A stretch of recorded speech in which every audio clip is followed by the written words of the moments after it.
Why U.S. intelligence conclusions are quite different from UN intelligence estimates. But first, to a debate raging in Israel.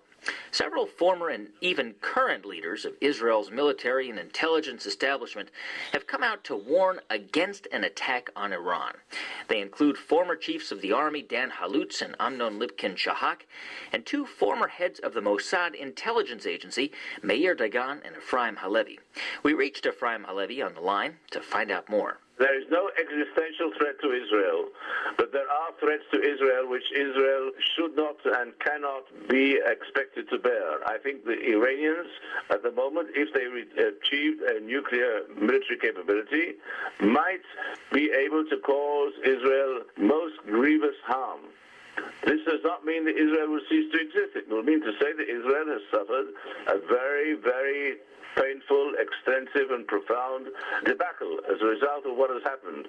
But this is not the kind of existence that we would like, and I think the international community would like. Do you think the way it's being dealt with now, tightening sanctions and the diplomatic sanctions, do you think that is an effective way to deal with the threat?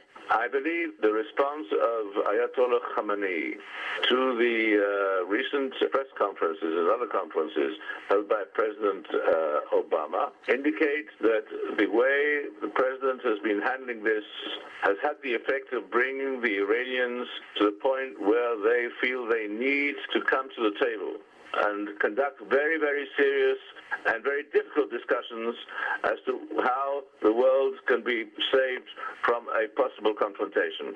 Let me ask you about the rhetoric here in the United States for a moment. As you know, this is campaign season in the U.S., and some presidential candidates have called on President Obama to take a tougher line. Mitt Romney, one of the leading GOP candidates, wrote an op-ed this past week arguing that if he is elected, Iran will not have a nuclear weapon. If Obama is reelected, they will.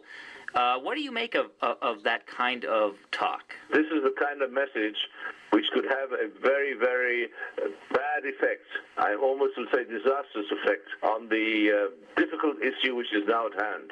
If I were an Iranian, and I were hearing these statements, what is in store for me, if and when there is a change at the presidency, my immediate reaction would be that we must go full speed ahead in order to obtain a military capability before the United States presidential elections.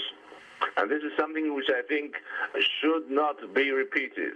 From your perspective as a former intelligence chief, would you say that President Obama's approach has been prudent, or would you like to see him take a tougher line with Iran? I think that President Obama is taking a very tough line. I think he is clear in his intent to prevent the Iranians from obtaining the nuclear military threat. I think he has led the world in slapping sanctions on the Iranian economy, which are becoming ever more crippling. I think in the next few days, probably Iran is going to be removed from the SWIFT system, which is the main international system, kind of a clearinghouse for money transfers between banks around the world of over 222 countries, and this is going to cause them very, very serious harm.